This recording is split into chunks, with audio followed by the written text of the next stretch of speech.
We have to, right? We hear a lot about celebrities and the stories of what they've overcome.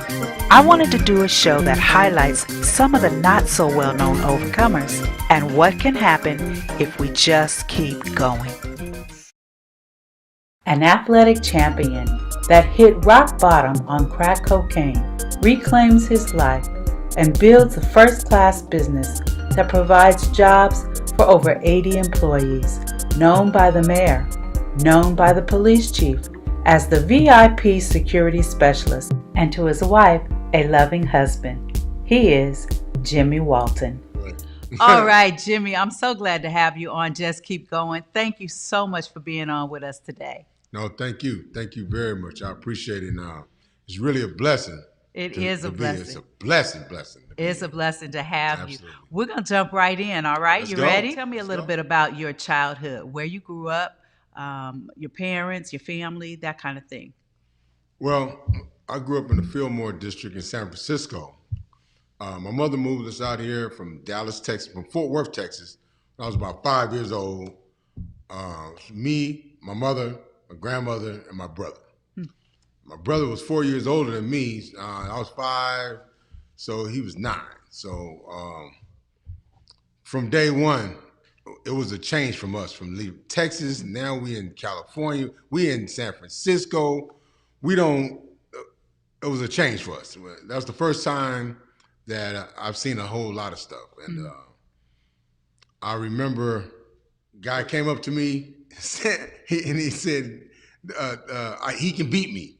And I'm thinking he's talking about running. Right, He's right. talking about fighting. He's talking about fighting. Wow. So at the end of the day, everybody gathers around, of course, and then he pushed me, and that was it. He just didn't know we fight in Texas. So tell me a little bit about your home life. What was it like at home when you were a young child? My home life was absolutely great. My grandmother was the discipline. She was the one. Whatever she say, that's what goes. Okay. Because listen, she would tear you up with her mouthpiece. She didn't even have to whoop you. And I said, let's just whoop me. I don't want to even hear it. From an early age. No, it was my grandmother, it was my mother. We moved out here, and my mother, they used to clean homes. Okay. These rich homes in the Marina District, the Nob Hill. They had contacts, so that's what they did in Texas. Okay. So my mother, she went to school and she started working for the Board of Education. But my childhood was great because I had a chance to experience Bruce Lee. You know what I mean? Yes. All the 70 exploitation movies. Mm-hmm. Now, what would define my childhood? You used to go to the movies. Absolutely. Down there on Market Street. As a kid and watch rated R movies. I didn't know you were going there. Yeah, you could. So I was fast. It was great. I had great friends. And I fell in love with sports. I fell in love with soccer first because I was kind of like a husky. I was a husky guy. Okay. And so I started playing soccer. Okay. Then from soccer I went to boxing. Okay. And then I fell in love with Walter Payton and Tony Dorsett. And I wanted to be them. Right. So and that On started to the football. Yeah. That started the cycle. How old were you when you started playing football? I was 11. 11 years playing old. football. 11. I wanted to be like my brother because my brother played for the San Francisco Cobras in '75, and I came in. I played. I came in and he's been '74. I came and played in '75, and I wanted to be one of the Cobras. But I was young and I was thin, but I was hanging with him. but I was young. I was, I was like the youngest one on the team, Right. And I got cut. Mm. I got cut.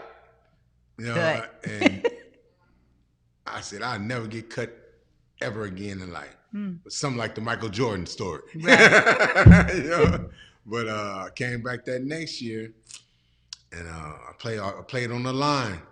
Played center. Okay. I played so that taught me the trenches and how to open up the holes and what the holes look like and what you need to do and the blocks and everything. That taught me a lot about being rough and tough. And I was thin, but I played center. I had heart. So all right. It was a great experience for me. Now I know you took football into high school. Absolutely. And tell me what you learned first of all. What did football teach you, if anything? What did you learn with football? And then just kind of tell me a little bit about your high school experience with football. Well, football for me, football for me was like having a father figure because I didn't have a father figure in the house. I didn't have a father in the house. So my Pop Warner coaches, they were like my fathers on all levels that I played Pop Warner. Okay. And then when I got to high school, a gentleman by the name of Coach White, he took me up under his wing, and he used to take me in his office and he used to tell me different things about life and drugs, and he wanted me to do this, and I didn't know then he was trying to save my life. I didn't know. I learned a lot about teamwork, about being how to think like a champion, how to practice like a champion. You got to work hard. If you don't work hard every day, if you don't work harder than the next person, you'll never achieve what you want to achieve. And that's what we did. I used to work out by myself. I used to, after practice, before practice, on the weekends, I wanted to be the best. That's all I wanted to do, be the best. That's cool. Yeah. That's cool. So tell us a little about after high school. What did you do? Where'd you go? Well, can I? Okay. You can go back. Where you want to go? Where you want to go? I want to go back because I want you to get the full picture. All right. I want you to get the full picture, right? So in high school, I started varsity in the 10th grade. So that year before, I played frost salt. I was in the 9th grade, right? I've never touched any weed, any drinking, anything. My coaches in Pop Warner, they told me about the drugs. Okay. So my frost off year, I did so well, and the head coach wanted me to go up play varsity. So that summer, I chose to. I never followed anyone. I was never a follower. I was always a leader, always. And I hit my first weed, and I had another friend. His family they dealt cocaine. Okay. And we was like this. We was like tight, but he used to bring a suitcase full of cocaine to school. Wow. And man, I used to go over his house and they were snorting coke, and I was snorting coke. I was putting coke in the weed. Back then it was glamorous. It was in the 80s. This was like the early 80s, and we had Scarface, and we had, they made it so glamorous that if you had coke and you went to the party, and we had it on the table. We in high school. Wow. We in high school. Wow. And a lot of my friends back then, they sold coke, and so what happened for me was I started using it, but I was very good at what I did on the field. So my friend used to give me $50 worth of cocaine. Wow. For every touchdown. So You made sure you had a lot of touchdowns. So look, when I got on the field, it was all hands. I didn't see anybody. I didn't see no linemen. I didn't see any linebackers. I barely saw the defensive backs.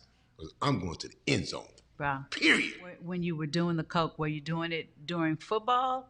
No, I did. It was relaxation. I didn't do it. It wasn't like right before practice or it wasn't. It was nothing like it was. It was like at that time in life, like having coke and you had the girls and we was young, but we mocked what we saw, Right.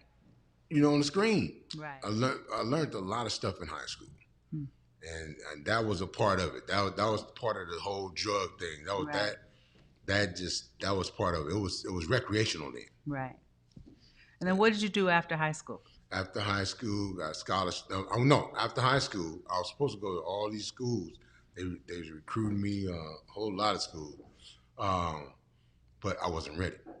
So my coach White, he set all of them aside, and he told me go to San Francisco City College, get yourself together to be prepared Right. to go to university. Right. I didn't understand that then because I was upset. I was hot.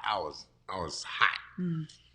But God had another plan for me at that Right. point. God had another plan for me, and I'm so grateful that I went to San Francisco City College because that changed the game for me. I ended up going to a superstar team. Okay. And the 1983 San Francisco City College Rams championship team. That's where I found out about camaraderie, linked up with the brotherhood, and this. Everybody you have to do your job to make sure his job is done. I learned the whole like the family life. That we still close to this day. That '83 team. Wow. Yeah. Now, were you still doing the drugs during that time? I was still doing the drugs, but I was a lot into football. It wasn't that much. I was still smoking weed, but we was partying, we was snorting. Good friend of mine, another good friend of mine, he sold coke, and I used to be with him all the time, and he had the big BMW music blasting, and the jewelry and the gold ropes, and yeah, it was All that was going on. all that was going on, and we was in high school. Yeah. Let me ask you a little bit about. I know that you have been involved in drug raids. Tell us a little bit about that. Oh my God. Yeah, in high school, one of the good friends I was telling you about, I used to go to his house all the time. We used to smoke weed, used to watch boxing and football. Used to go to his house, but they had a lot of coke around. And I've been in at least 7 raids, like Wow. people kicking the dough in. Kicking the dough in. High school. Wow. High school. Yeah, and different. He'll move somewhere and he'll locate somewhere else, and they'll kick the door in. But every time, see this whole story. My whole story revolves around God carrying me until I could walk with him. Wow. So all this time, like every time the door was kicked in, Yes. I could have went to jail. I could have went to Absolutely. juvenile. It could have messed my whole life up. It could have been like, it didn't have to be the way it is now. And I go back and I reflect on that a lot. And you didn't go to jail. I did Seven not go to- seven raids seven you were raids, involved in. Never went to jail. The guy I was telling you about, he always told me, he said, listen, he has nothing to do with this. All he does is play football, and that's what he does. Wow. I'm just a good friend of his. Every time. And You- he'll give me a ticket says visiting a dope house. Wow. What's interesting about that is that, it was 7 times. 7. And they kept seeing you. 7. And sometimes you would think that even though someone says he doesn't have anything to do with this, Right. he's But just he- playing football. But you would think that they would be like, well, but he's here Right. 7 times. Right. That they might have tried to put something on you, or at least, said, he's got to be doing something, and Bless maybe, tried to get you for something. Yeah. But 7 times you got off, I absolutely see where God was definitely involved with that, I, because I listen. so many people have gone for less than For being way in a less. drug house. At that time, when they was doing the raise, I was at the peak. I was a superstar in high school. I was always in the paper. You know, I'm thinking, you know, if I would have got a hold to the wrong police officer, say I'm supposed to ruin his life. Right. Right. But it didn't happen like that. Wow. That is a blessing. Definitely a blessing. So what happened after City College? After City College, I got really blessed, and I went to Cal State Fullerton, Okay. 1984, the '84 season. And what's so remarkable about that? Through all the dope and the weed and the cocaine, I played on high school championship team. Then I went to junior college, played on junior college championship team. Then I went to Cal State Fullerton, and then we won the championship. That just, to me, seems like a setup. You know, it seems like a setup. It's like all this stuff is going on, but I'm a champion here, I'm a champion here, and I'm a champion here. It really does seem like God was setting you up. Yes. And he was saying, you're a champion. Absolutely. You're a champion. Yeah. Yeah. And you don't see that until during that time, it's just, right. You're ecstatic and it's like, yeah, we this and I'm that. But you don't really get it. Right. Till later. All right. So tell us more about what happened at Cal State Fullerton. Well, Cal State Fullerton, that's another chapter that was so much fun. Oh my God, it was so much fun. Oh, I remember on my recruiting trip, they played at Anaheim Stadium. Okay. At that time, they played at Anaheim Stadium. And my recruiting trip, they took me to Anaheim Stadium. They took me on the field, and all of a sudden the music come on and the crowd get to roaring. You know, at defensive back from San Francisco, California, Jimmy Walton. They were putting it down for you. They had me then. I was done. I was done. Yeah, we had a lot of it was a lot of solidarity on the team. Okay.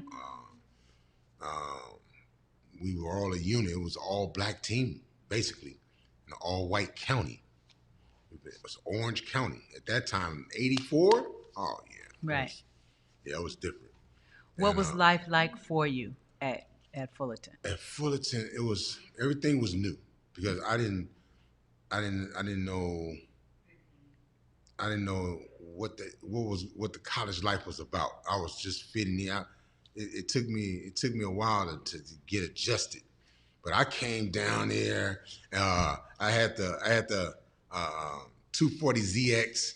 I had the long Jerry curl with the ropes and the diamonds, and they didn't know how to handle me when I went. I was flamboyant, you know. I was Dion before Dion, you know.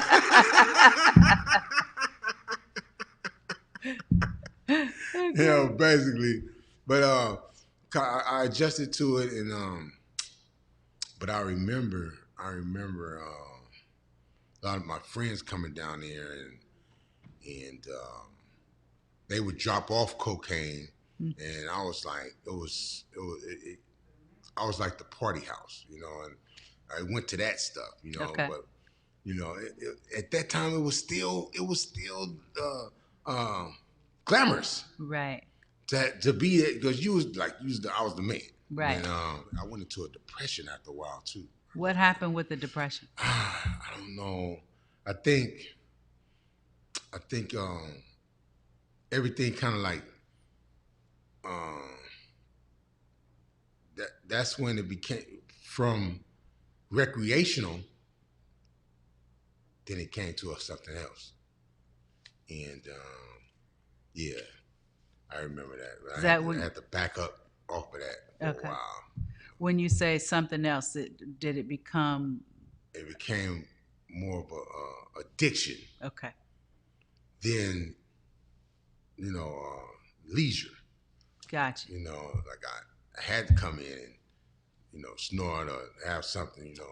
So you said you had to back off. You Yeah, I backed backed off a up little off it bit? real fast. Yeah, Okay. definitely, Okay. definitely. All right. And you were able to? Yeah, I was over to. I had to. Okay. At that point, I was like, because I could feel it. But after that championship season, Mm-hmm.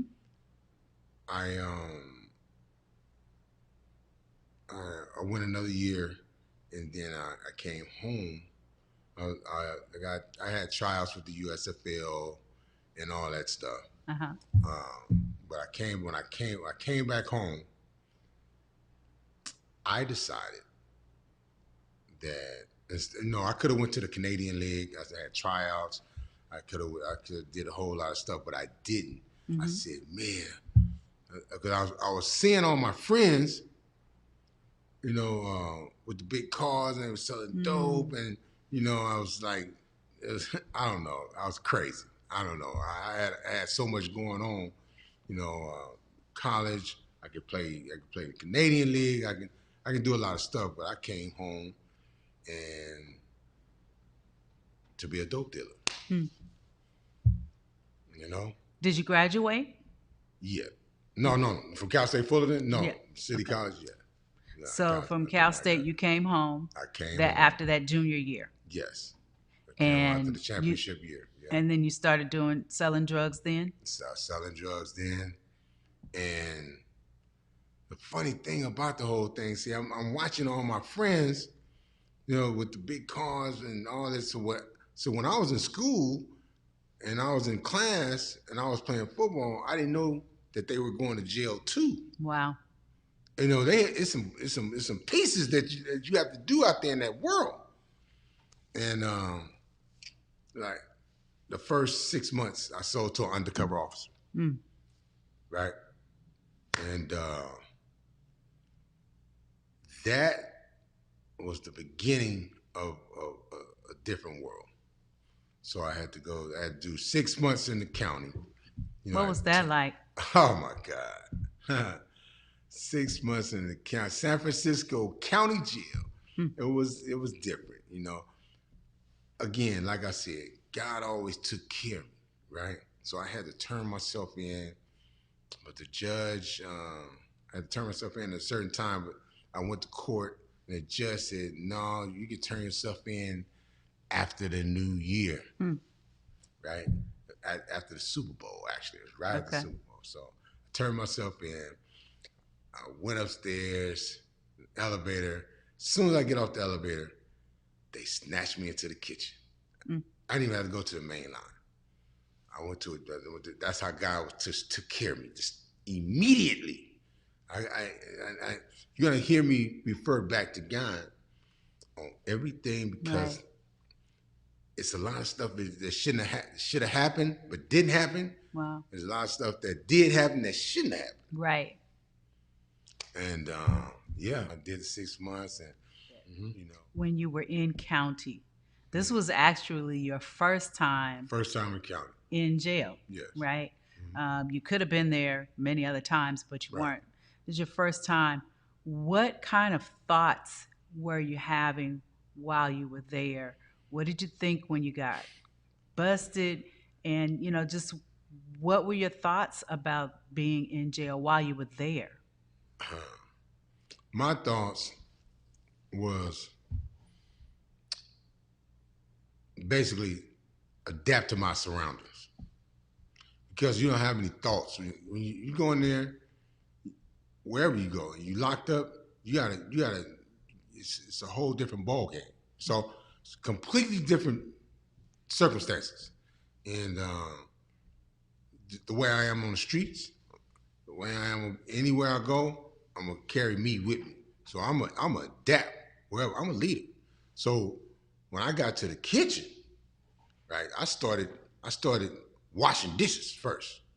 Then I went from washing dishes to being one of the leads on the assembly line. Okay. Then I went from one of the leads to the head of the laundry. And that's where a lot of stuff started. So I'm a leader. I was born to be a leader. I know that now. I was born to do something. So while I was in the laundry, they had another division outside. It was called work furlough. So all work furlough clothes came to us from work furlough up in the elevators, so I had a friend on the outside. So I used to sneak cartons of cigarettes up there. You know, I always had a game plan. I always had business. It was always business. Everything was always business with me. And even on the streets, it was always business. Always. Right. So I did that, and yeah, you know, I just adapted to my surroundings, and everybody around me. They pretty much catered to me. Like, it was cool. Were you afraid at all? No, I wasn't afraid. You know, it was like going into a game. You get the butterflies, but as soon as you get on that field, it's a different ball game. Yeah, there's one thing about football. You bring that mentality because you have to be absolutely animal on the field. You have to be. If you're not an animal on the field, then you can't play that game. So in life, in the streets, in jail, I brought that same championship mentality to the table. Okay. For us, you know. Right. So tell us what happened after you got out. When I got out, you know, I felt sorry for myself. I felt like I had messed up because, I had a football career. Right. And so I partied, and I got introduced to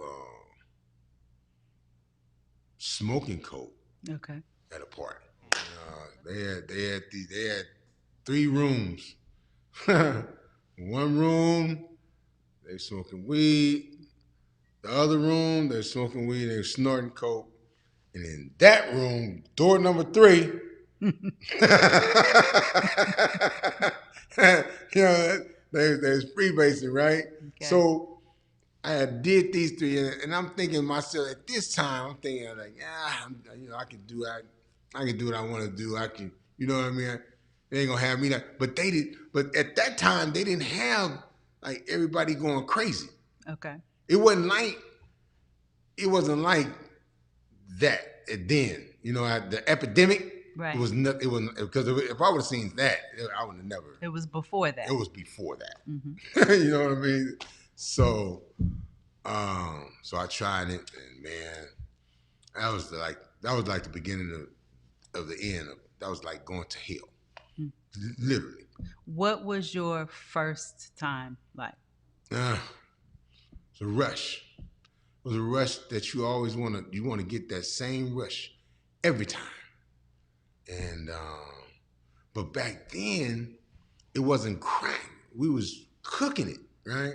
And it was a time where you used to cook it and smoke it and go to the club, come back and hit it and do this. You know what I'm saying? You can move. You can actually move around and, you know, but man, that crack stuff, that's a different ball game. You ain't moving. So you got the rush. Yeah. And let me ask you a little bit about if you've ever thought about why you even were susceptible to wanting to do drugs. You know, at that time in my life, I was around a lot of people. It was something that I wanted to try. It wasn't. I didn't have any. I didn't have anybody leading me on, or I didn't think it would take me down that path. I didn't know. Mm-hmm. I just didn't know. I didn't think for one second that it would take me through a path that of destruction like it did. Thank you for watching this episode of Just Keep Going. If you'd like, you can find more of this interview at toyahawkins.com.